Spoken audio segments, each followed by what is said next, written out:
ক্লাবের বন্ধু এবার হয়ে যাবেন শত্রু। মুখোমুখি লড়াইয়ে এবার দেখা যাবে ভিনিসিয়াস এমবাপ্পেকে, যেখানে ভিনির সাথে থাকবেন নেইমার, রাফিনিয়ারা আর দেমবেলে ডুয়েদের সাথে নিয়ে মাঠে নামবেন এমবাপ্পে। বিশ্বকাপের আগে দেখা যাবে দুই দলের এই লড়াই। সম্ভাব্য এই লড়াই নিয়ে বিস্তারিত থাকছে প্রতিবেদনে। সর্বশেষ 2015 সালে মুখোমুখি হয় দুই দল। সেই ম্যাচে নেইমার অস্কারদের গোলে ফ্রান্সকে 3-1 গোলে হারায় ব্রাজিল।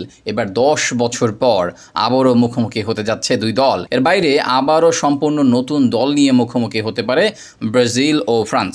ব্রাজিল ও ফ্রান্স লড়াই চূড়ান্ত না হলেও সম্ভাবনা প্রবল। এই বছর বিশ্বকাপ বাছাই পর্ব বাদেও 4টি প্রীতি ম্যাচ খেলতে চায় ব্রাজিল দল। সেখানে এশিয়ার দুই দেশের সাথে ম্যাচ খেলতে পারে তারা। একটি দেশ হিসেবে জাপানের নাম অনেকটা চূড়ান্ত হলেও চূড়ান্ত নয় আরেকটি দেশের নাম। এর বাইরে রিয়াল মাদ্রিদের সাথে ব্রাজিলের বর্তমান সম্পর্ক দারুণ। তাছাড়া তাদের সাবেক কোচ কার্লো আনচেলত্তিকে নিজেদের ডেরায় এনেছে ব্রাজিল দল। সেখানে তাই কার্লো আসা উপলক্ষে দুই দলকে দেখা যেতে পারে প্রীতি ম্যাচে। তবে সবচেয়ে বড় লড়াই হতে পারে আরেক ম্যাচে। সেখানে ইউরোপিয়ান প্রতিপক্ষের বিপক্ষে খেলতে চায় ব্রাজিল।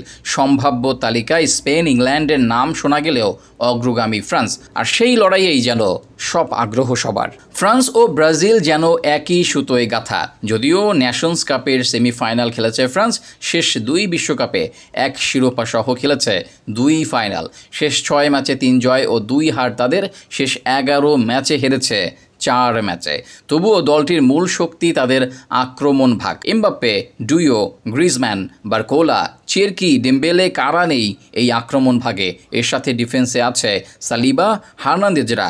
সব মিলিয়ে বেশ দারুণ দল তাদের। অপরদিকে রোলার কোস্টারের মতো ব্রাজিলের যাত্রা। দলে খেলোয়াড় ঘাটতি না হলেও জাতীয় দলে ছিল না চেনা ছন্দ। সেখানে আনচেলত্তির অধীনে নতুন দিনের শুরু করেছে তারা। ব্রাজিলের আক্রমণ ভাগে আছে ভিনি, রদ্রিগো, নেইমার, রাফিনিয়া, এস্তেভিওরা। এছাড়া ডিফেন্সেও গুছিয়ে উঠছে দল। তাই শক্তিমত্তায় লড়াইটা হবে সমানে সমান। সব মিলিয়ে এই ম্যাচ ব্রাজিলের জন্য বড় পরীক্ষা। আগামী বিশ্বকাপের আগে কতটা প্রস্তুত সেলেসাওরা তার একটা পরীক্ষা হবে। আর বিশ্বকাপে নামার আগে ভালো প্রস্তুতি সারতে পারবে ফ্রান্স দলও। এবার দেখা যাক এই লড়াইয়ে শেষ হাসি কে হাসে।